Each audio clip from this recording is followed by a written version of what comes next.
Hola la compagnie, j'espère que vous allez bien. Aujourd'hui, on se retrouve dans une nouvelle vidéo dans laquelle on va parler de Signal et Telegram. Ma dernière vidéo vous a beaucoup plu sur le sujet de WhatsApp qui vend vos données à Facebook et suite à cette vidéo, il y a eu de nombreuses questions notamment sur les messageries telles que Signal ou encore Telegram, les deux fameuses applications que je vous recommandais en fin de vidéo. Et donc avec toutes ces questions qui revenaient assez fréquemment, je me suis dit pourquoi pas en faire une vidéo pour vous expliquer un petit peu comment fonctionnaient les deux applications, comment les deux applications traitaient vos données, comme ça vous savez où ça va et vous saurez peut-être à la fin de cette vidéo quelle application vaut-il mieux utiliser ou pas. Parce qu'on m'a beaucoup demandé d'où venaient les applications, est-ce que nos données donc étaient vraiment en sécurité, par qui elles avaient été créées, pourquoi elles ont été créées, etc. etc. Bref, beaucoup de questions, donc je vous propose de rentrer sans plus tarder dans le vif du sujet. Dernière petite précision, dans cette vidéo on ne parlera que de Telegram et de Signal. Alors je sais qu'il y a beaucoup d'autres messageries comme Viber, Imo et on m'en envoyait plein d'autres dans les commentaires que je ne connaissais pas, mais on va surtout parler de ces deux-là puisque ce sont vraiment les deux applications de messagerie qui ont explosé après l'annonce de WhatsApp. Donc on va tout d'abord commencer par Telegram.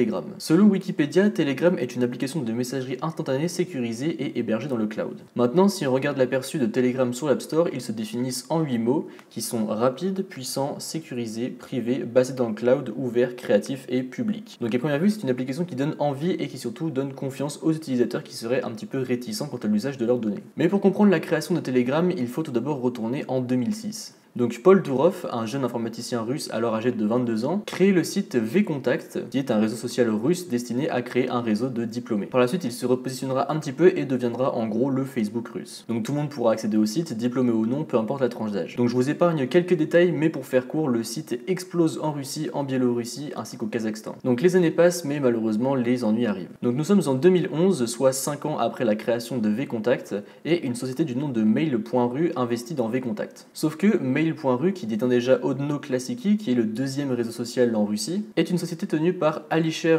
Ousmanov, qui est connu pour être proche du Kremlin. Certains disent même qu'il serait aux ordres de Poutine, sauf que notre Paul Durov est un opposant de Poutine. Donc les années passent et Mail.ru veut plus de part encore dans vContact. Après 3 ans de bataille acharnée, ils finissent par avoir gain de cause et donc vContact devient propriété de Mail.ru et donc du Kremlin, ce qui ne sent pas très bon pour la vie privée en Russie. Par la suite, Paul Durov est évincé de sa propre société et selon lui, ce serait à cause du fait qu'il n'a pas voulu collaborer avec le FSB, qui n'est autre qu'un des services secrets russes. Mais sentant le coup venir, Paul et son frère Nikolai Durov créèrent alors Telegram en 2013. Leur but était tout simplement de créer un moyen de communication hors du regard du FSB. 6 mois après son lancement, la messagerie atteint rapidement 35 millions d'utilisateurs mensuels et plus de 15 millions d'actifs par jour. Donc Paul et Nikolai ont réussi, ils ont créé leur application.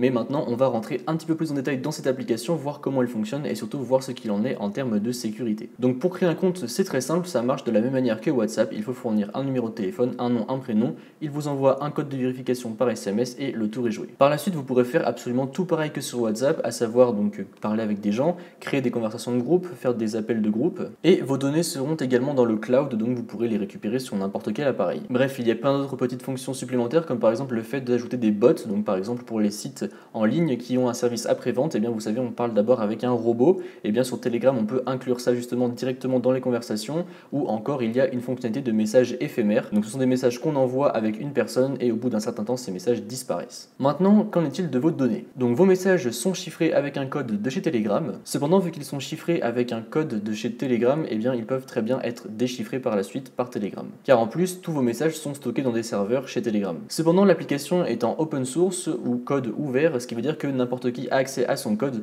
pour pouvoir regarder justement qu'elle respecte bien ce qu'elle dit et ce qu'elle fait. Bon, désormais concernant la sécurité de Telegram, il y a un petit peu plusieurs bords. D'un côté, il y a ceux qui doutent, c'est le cas notamment du cryptologue spécialisé dans l'informatique Bruce Schneier, car celui-ci trouve le concept un petit peu hasardeux de créer un nouveau système de cryptage par des non-spécialistes. Bruce a même par la suite enchaîné en disant que sa sécurité était inférieure à celle de WhatsApp ou de Signal. Bon, ça bien évidemment, c'était bien avant tout ce qui s'est passé avec WhatsApp et Facebook dernièrement. Cependant, Paul Durov fera alors une annonce comme quoi si quelqu'un arrive à casser le chiffrement de Telegram, eh bien il lui offrirait 200 000 $ en Bitcoin. Chose que évidemment personne n'a réussi à faire jusqu'à ce jour. Dernière chose à savoir avec Telegram, il y a tout de même quelques controverses sur ce réseau. L'application s'est retrouvée de nombreuses fois au cœur de l'actualité, mais malheureusement pas pour de bonnes choses puisqu'elle est réputée pour abriter des réseaux de terrorisme dû justement à son cryptage élevé. Il y a aussi eu 2 hacks massifs de Telegram, donc un en 2015 en Asie du Pacifique, mais sans conséquence pour les utilisateurs. Cependant en 2016, 2016, il y a eu donc un deuxième hack, en Iran cette fois-ci, et là les métadonnées de 15 millions d'utilisateurs iraniens ont été compromises. Le réseau est justement très utilisé dans les pays comme l'Iran où on ne capte pas forcément très bien,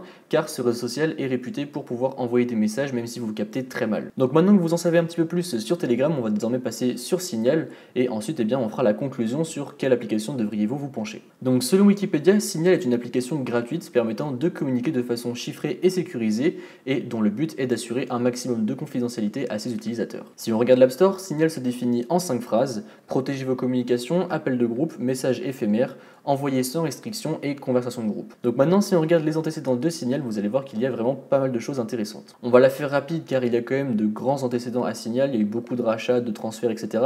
Mais ce qu'il faut retenir, c'est qu'en 2010, Moxie Marlinspike et Stuart Anderson créèrent Redphone ainsi que TextSecure, donc deux produits de la société Whisper System qui servent à la communication vocale chiffrée ainsi qu'aux messages chiffrés. En 2011, Whisper System est acheté par Twitter pour que justement Moxie améliore la sécurité du réseau social. En 2012, Twitter sort Redphone et TextSecure avec un code open source, donc comme Telegram pour que tout le monde puisse y avoir accès. Et en 2014, après que Marlinspike ait quitté Twitter, ils fondent Open Whisper System qui présente une nouvelle application de protocole de sécurité pour TextSecure. Et donc en novembre 2015, TextSecure devient Signal. Donc quelques événements se passent, mais rien de bien intéressant pour notre histoire, jusqu'en 2018 où Moxie Marlinspike et Brian Acton, donc le cofondateur de WhatsApp qu'on a vu justement dans la précédente vidéo, fondent Signal Foundation, qui est en fait un organisme à but non lucratif, et leur mission est d'élargir les utilisateurs de Signal pour que tout le monde puisse conserver sa vie privée. Donc là vous avez peut-être une question, que vient faire le cofondateur de WhatsApp à l'intérieur de Signal,